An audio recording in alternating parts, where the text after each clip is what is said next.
Hello, my name is James Arroyo, and today we're going to be discussing how to turn the things that we've learned about impromptu in a more conceptual sense and turn it into practical. How to use the same organization that we've been developing and then adding in that supporting material from our common knowledge. So, we're going to start with this impromptu speech quote. Whenever you find yourself on the side of the majority, it is time to pause and reflect. So, what I've already done before I have started speaking is I have done a hook, thesis, preview. I already have my main points and subpoints written out, or at least how many I need. Then I also know that I'm going to eventually restate my thesis. I have not written it down here simply because it is already up here. Just like I'm not going to write my main points in my preview because they are already over here. So let's go ahead and dive right on in. I'm going to be using a delivery format, and then I'm going to be presenting extemporaneously my presentation. So I'm going to go ahead and start the time, ready, set, and go. I'm only going to give myself 3 minutes and 30 seconds. Great. So whenever you find yourself on the side of the majority, it is time to pause and reflect. Okay, so what I'm thinking from this is that there's I have to break this into two main points somehow. So I'm going to either go majority negative, then minority positive. There we go. Notice that I am barely writing anything because this is just to indicate to me what I should do. But I need examples. So what are some times that the majority has done something negative? Okay. Salem witch trials. And then I could also maybe tie that into McCarthyism. Because I read the Crucible once, and that was a really cool.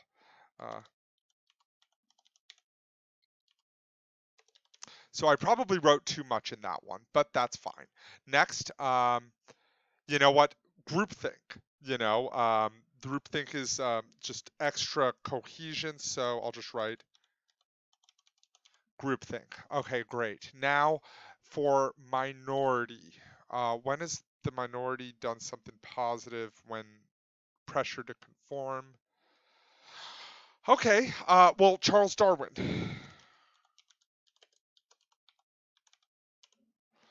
And then, shoot, what else? Or people have thought of something in a negative way, like tried to conform someone to do something, but then they've gone against that. I guess I could just add peer pressure for now.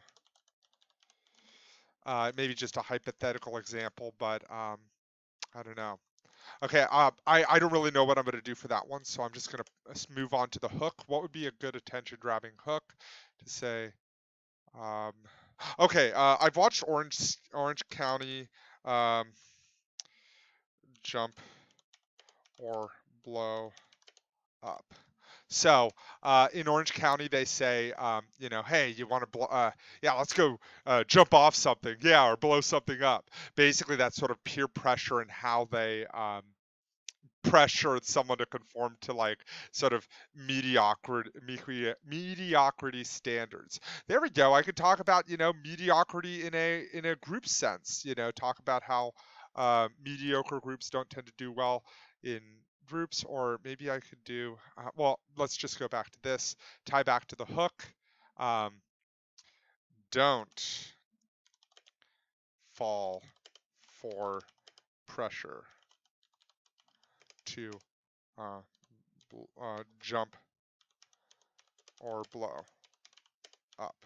Great. Cool. And then, shoot, I just need this one more. Whenever you find yourself on the side of, peer pressure is fine. Oh, group. Done. Great. Now I'm going to go ahead and present what I have. I have not practiced this, but let's go ahead and do it. So Ready, set, and go. Hello, my name is James Arroyo, and today I'd like to present my impromptu speech. I remember back when I was watching Orange County, they would always say, "Hey, you want to go jump off something? Yeah, or blow something up." I have found that is a common experience with a lot of high school students, especially in my high school days. So this very much ties to my quote, whenever you find yourself on the side of the majority, it is time to pause and reflect. First, I'm going to be talking about what happens when we conform to the majority norms. And then I'm going to be talking about how when we break that conformity norm, that we can end up achieving great things. So first I'm talking about the majority. So one time that this has gone incredibly poorly was during the Salem witch trials. During the Salem witch trials, people were not acting in an analytical way and were basically just trying to blame others around them. This has also been shown in McCarthyism and how, since there was so much red fear, that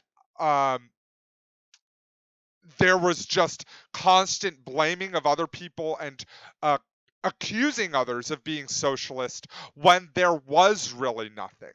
Or there was no proof for this information. Same thing with the witch trials. And because they were continuing to conform to this, then a lot of people either died or, in McCarthyism, lost their livelihoods. So we want to be sure that we're avoiding that. Another example of this is of how the majority can affect us in negative ways is simply through groupthink. And this was best conceptualized by the Challenger space mission. Basically, there were many NASA scientists who were saying that the O-rings of the shuttle Challenger were defective. But there was a big pressure to conform, so they did not offer that information above their managers. So the shuttle exploded and caused and was our greatest national disaster in our space in NASA's history.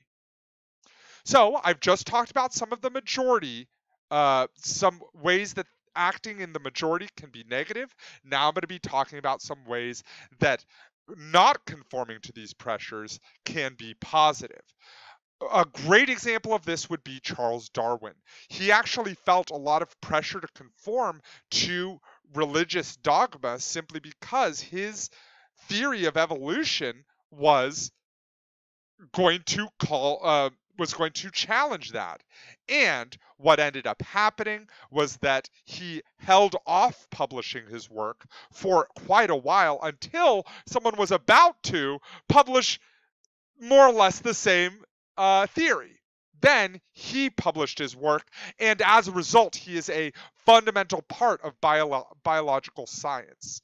We've also, in groups in general, groups that act in from the group communication textbook that I teach from, that groups that have mediocrity standards are not as effective as groups that don't have that. So what we want to do is we want to be sure that we are challenging those mediocrity standards. I've just talked about how we have how the majority can be negative, and how acting away from that view can be positive.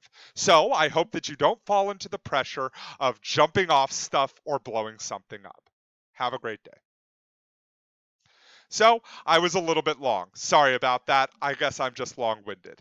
But this is an example of this sort of impromptu outline. How many words did I write? I actually feel like maybe I wrote a bit too much. OC, jump off or blow something up. Whenever, 1, 2, 3, so let's see how many words I wrote. 1, 2, 3, 4, 5. Didn't write thesis, and I simply can do that because I'm going to be sending you quotes and you can just copy and paste, so that's not a big deal. Next, majority, neg. I'll count neg and positive as 1.